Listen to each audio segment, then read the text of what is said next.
미래를 보는 창 JTB. 안녕하세요. JTB J입니다. 오늘은 이제 저번에 이어서 이미 깊어진 은혜 백오데이션 뒤에는 무슨 일이 일어나고 있는지에 대해서 말씀을 드리려고 하는데요. 영상에 앞서서 댓글로도 그렇지만 개인적으로 메일로 후원 계좌를 계속 요청하시는 분들이 계세요. 일단 그래서 제가 JTB 이름으로 후원 계좌를 하나 만들었는데요. 본 영상에 올라가면 하단에 제 개인 문의를 위한 이메일 주소가 공개된 영역이 있거든요. 거기에 이제 추가를 해놨으니까 참고를 하시면 됩니다. 본 영상에 대한 이야기를 이어나가도록 할게요.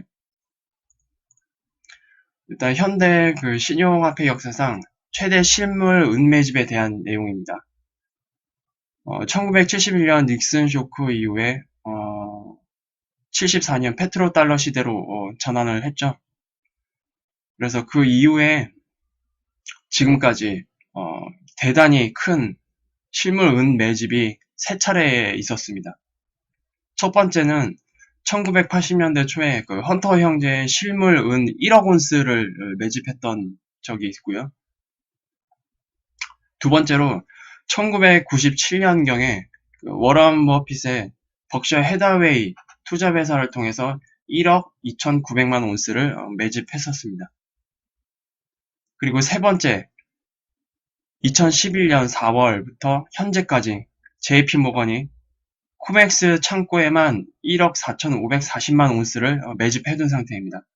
여기에 언급된 거는 종이 은이 아닙니다. 다 실물 은이에요. 그래서 앞선 첫 번째, 두 번째랑 비교했을 때 JP모건은 상당히 오랜 기간 그리고 현재까지도 진행이 되고 있거든요. 그래서 이 문제에 대해서 자세히 설명을 해 드릴 예정입니다. 일단 간단히 차트를 한번 볼게요. 이거는 이제 1970년 초부터 지금까지 은의 차트인데요.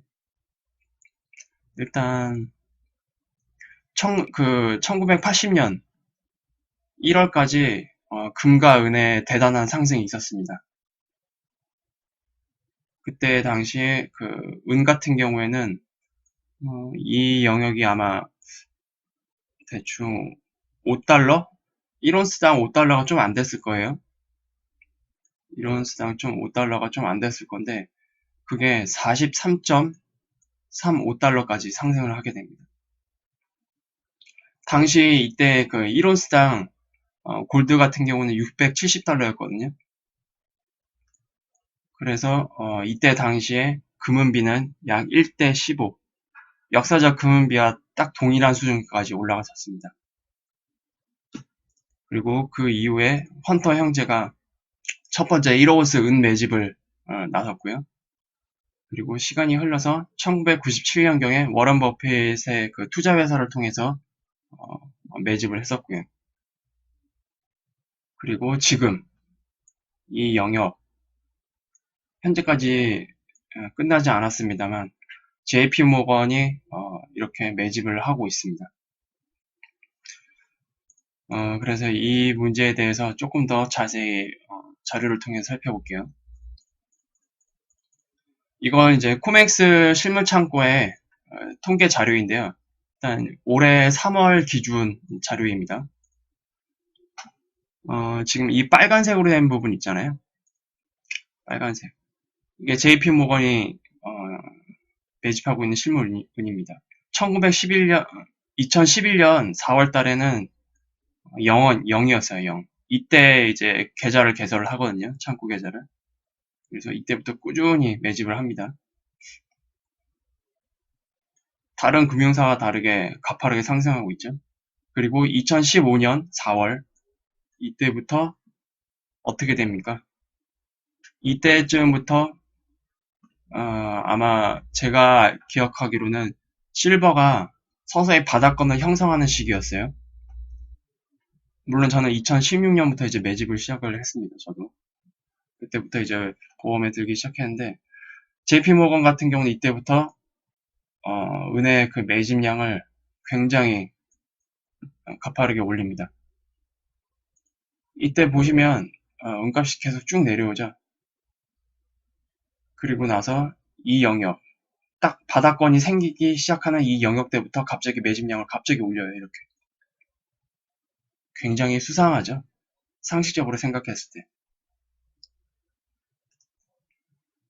그래서 이제 올해 3월 기준으로는 JP모건이 코맥스 실물창고에만 1억 3천 200만 온스 정도 보관을 하고 있습니다. 그런데 제가 어제 또 자료를 추가로 뽑았거든요. 이거는 이제 코맥스 사이트에 가서 제가 어제 데일리 리포트로 받아둔 건데, 리포트 기준일자는 오늘 날짜입니다. 8월 22일. 이 중에서 다른 건 볼 건 없고요. 이 부분. 그 JP 모건이 코맥스 창고에 둔 양이 1억 4,540만 온스입니다. 아까보다 늘었죠? 이거보다 늘었습니다. 실물 보관량이. 그래서 지금 JP모건은 계속 꾸준히 실물을 매집을 하고 있다. 코맥스 창고에서만. 그 외에 기타 자세한 이야기를 이제부터 시작을 할게요. JP모건의 은 매집은 무엇이 다른가? 그 앞선 헌터 형제랑 그 벅셔 헤더웨이사의 그 은 매집 시기는 여러분도 다 아시겠지만 본격적으로 우리가 고부가가치의 산업으로 발전하기 좀 전이었습니다. 바로 직전이었죠. 그래서 지금보다 실물 은이 훨씬 더 많았던 시대입니다. 하지만 이 산업의 발전으로 산업 분야에 굉장히 많은 양의 은이 소모되고 있고 가속화되고 있죠. 이런 걸 보면 참 워런 버핏 같은 경우에는 시장을 읽는 그 통찰력이 대단한 것 같아요. 인정해야 될 부분은 인정해야 될 것 같습니다. 근데 지금은 그때랑 다르잖아요. 보관 가능한 형태의 그 실물 은의 규모가 그때 당시보다 훨씬 적은 상황에서 JP모건의 은 매집량은 오히려 더 많아요. 그러면 이거는 대단한 매집이라고 생각할 수 있겠죠. 그 일각에서는 JP모건이 보유한 실물 은 총량이 코맥스 창고 외에도 보관 중인 다른 실물들이랑 더 합쳐서 최소한 7억 온스 정도 된다고 해요. 이 부분에 대한 것도 계속 말씀을 드릴게요. JP모건의 그 이러한 대단한 은 매집에도 불구하고 왜 은값은 오르지 않았는지 궁금하죠? JP모건이 매집한 실물은 7억 온스 정도는 이게 어느 정도 량인지 궁금해 하시는 분이 계실 텐데, 전 세계에 등록된 공식적인 은의 총량의 46.7%에 해당됩니다. 그러니까 거의 절반 가까이를 매집한 거예요. 전 세계 그 실물 은 중에서. 정말로 진짜로 저는 솔직히 엄청나다고 생각을 하거든요. 이 정도 매집했으면 은값이 폭등해야 정상입니다. 안 그렇습니까? 근데 어떻게 은값을 급등시키지 않으면서 일반인들한테도 들키지 않게 이렇게 매집을 했을까요? 그 2011년부터.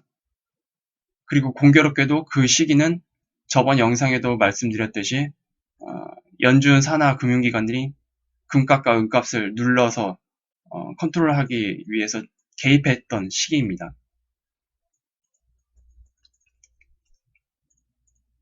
굉장히 밀접한 관련이 있을 거라는 합리적인 의심을 할 수가 있죠. JP모건은 실물 은을 어떻게 매집했을까? 그 매집 방법을 설명을 해드릴게요. 일단 베어 스턴스를 이제 인수한 2008년 초 JP모건이 코맥스 은 선물 시장에서 최대의 은 선물 매도자였기 때문에 가능합니다. 그러니까 종이 은으로 가격을 눌러서 현물을 매수하는 전략인데요. 거대 자본가 세력이기 때문에 가능하죠. 이런 게. JP모건이 뭐예요? 로스차일드계라는 이제 금융사라는 건 이제 더 이상 소문이 아닐 정도로 다 대부분 알고 계시거든요. 이때 금 초기에 어떤 일이 일어났었는지 잠깐 뒤로 돌아가서 한번 살펴볼게요. 2008년 금융위기 당시에 베어 스턴스가 파산을 했죠. 그리고 굉장히 저렴한 값에 JP모건이 인수를 했습니다. 이 부분은 이제 2008년 금융위기인 그 빅쇼트 영화에서도 베어 스턴스 주가가 어떤 식으로 하락했는지 자세히 묘사가 되고 있습니다. 베어 스턴스 파산 당시에 이런 일이 있었다고 해요. 일단 베어 스턴스는 코맥스 선물 시장에서 금과 은의 최대 공매도자였대요. 그래서 이러한 그 약점을 잘 이용해서 JP모건이 금값과 은값을 끌어올려서 베어 스턴스의 파산을 더 가속화 시켰다고 합니다. 결국 헐값의 베어 스턴스를 인수함과 동시에 원래 그 베어 스턴스가 코맥스 시장 선물 시장에서 공매도자로 역할을 했던 그런 큰손 역할까지 강탈을 해버렸죠. 이러한 이야기가 있습니다. 그래서 JP모건은 이제 은뿐만이 아니고 다른 원자재 시장들에서 그 어떤 누구도 할 수 없는 그 이상을 해냈죠, 결국. 아마 인류 역사상 그 원자재 시장에서 전 세계 공급량의 45% 이상을 매집하는 사람은 앞으로 나타나지 않을 겁니다. 이건 누구도 할 수가 없어요. 뭐 동네 구멍가게 수준도 아니고 거대한 자본가 세력이 아니면 이걸 할 수가 없습니다. JP모건 같은 대형 금융기관이 엄청난 양의 종이 은을 매도를 해서 가격을 다운시키고 이제 바닥에서 실물 은을 싸게 매집하는 것이 과연 합법적인 것인가? 당연히 이건 조작이죠. 이 시장은 완전히 조작됐어요. 이 방법도 조작이고요. 근데 조작인데도 불구하고 용인할 수 있는 그런 이유가 뭐예요? 코맥스 그룹이랑 규제 당국 그리고 연준이 부패했다고 보는 게 맞죠. 그리고 JP모건이 혼자 할 수 있습니까? 이들이 다 연계되어 있다는 거죠. 이 세력들이 다 연계되어 있는 거예요. 그래서 저는 금시장과 은시장을 정상적으로 안 본다고 했습니다.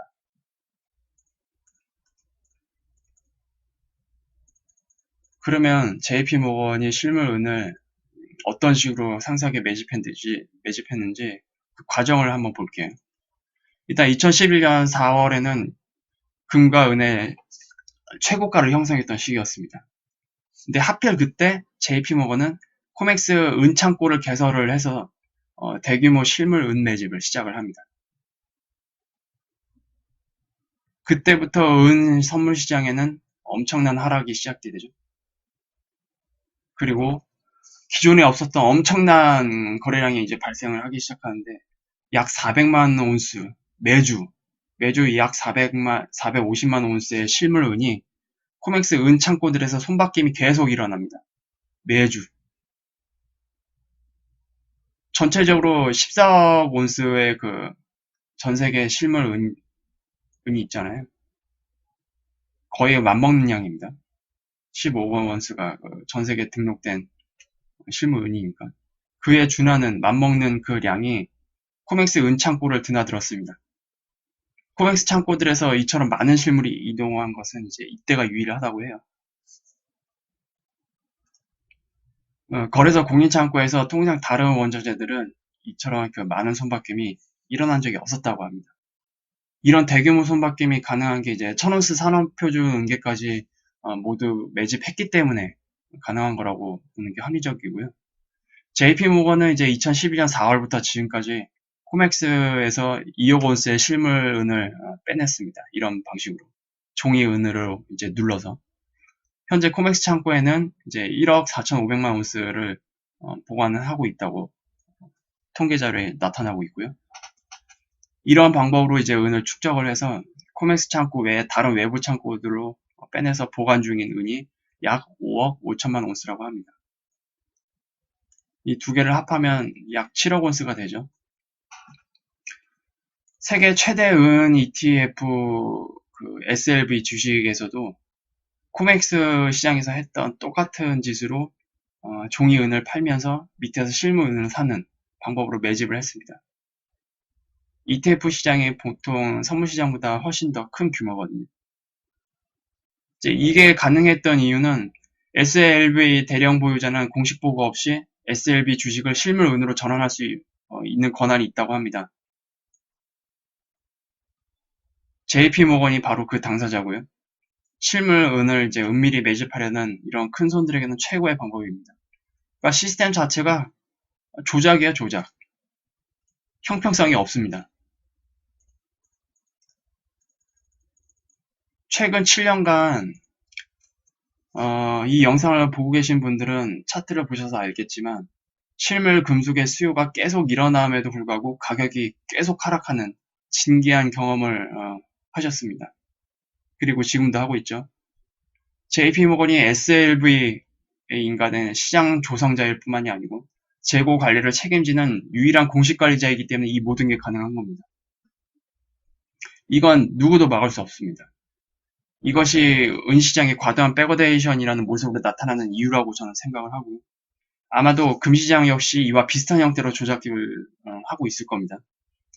금시장 같은 경우는 중국 그간 10년간 중국, 러시아, 인도, 터키 등의 나라로 실물은이 계속 인출이 됐죠. 그 외에도 나머지 비중은 아마 엘리트 산하의 금융기관 이런 기관들이 이제 매집을 하고 있을 거예요. 이런 방식으로. 저번에 그 미 차관보 말씀드렸죠.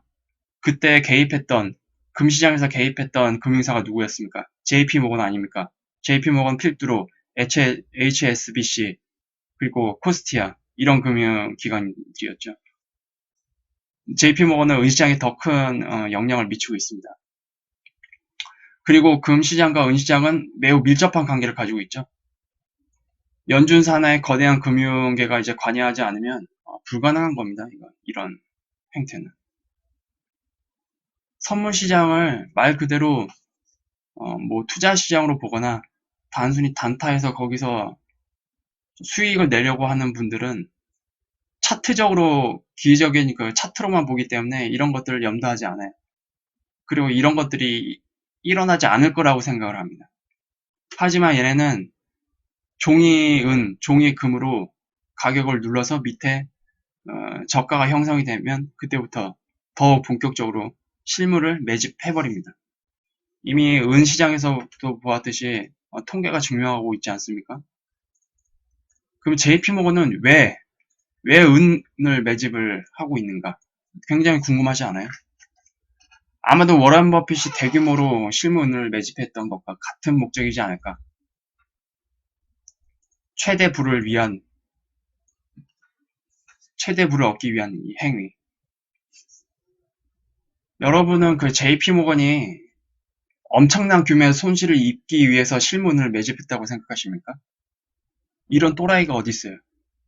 이런 또라이는 없습니다. 당연히 손실을 입기 위해 실물을 매집했다고 보는 거는 비정상적이고요. 이거예요, 이거. 엘리트들이 멍청한 사람들이 아니잖아요, 상식적으로. 우리보다 신용화폐 시스템의 내막을 더 잘 알고 있습니다. 더. 그리고 무엇이 다가오고 있는지도 훨씬 더 잘 알고 있습니다. 얘네들이. 결국 무너질 수밖에 없는 이 시스템이라면 당연히 대비를 하지 않겠어요? 왜 이것을 계속 끝까지 붙들고 이걸 유지할 거라고 생각해요? 이미 금이 갔는데. 그냥 합리적으로 생각을 해보세요. 합리적으로. 당연히 대비를 하겠죠. 그리고 그동안 신용화폐 시스템으로 쌓은 부를 어떻게 전환해야 되는지 잘 알고 있습니다. 정말로. 이미 5천년 역사를 통해서 증명된 그 방법을 사용하고 있는 거예요. 지금 얘네들은. 그들은 최대 부의 이전을 꿈꾸고 있는 것 같습니다. 저는 제 개인적인 생각으로. 그래서 굉장히 씁쓸해요. 이 뒤에서 이런 짓을 하면서. 미친 거예요, 솔직히. 세계 등록된 공식적인 금은의 46%를 매집한 상황인데 종이 은이 아니고 실물 은이에요. 그것도. 여러분은 이걸 굉장히 심각하게 생각을 해야 됩니다. 다음 금융위기가 오면은 솔직히 은값은 금시장에 비해서 작거든요.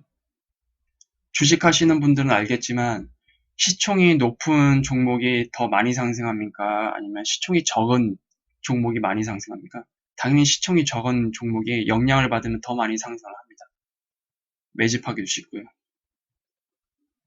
그래서 그 귀금속이 저평가되었다가 고평가되는 시기에 금은비가 그렇게 줄어드는 이유입니다. 은시장이 더 작기 때문에. 금이 2배 올라가면 은은 최소 4배, 5배 올라갑니다. 일단 일이 시작되면 금값도 마찬가지겠지만 은값도 대단한 상승을 할 수밖에 없는 상황이고요.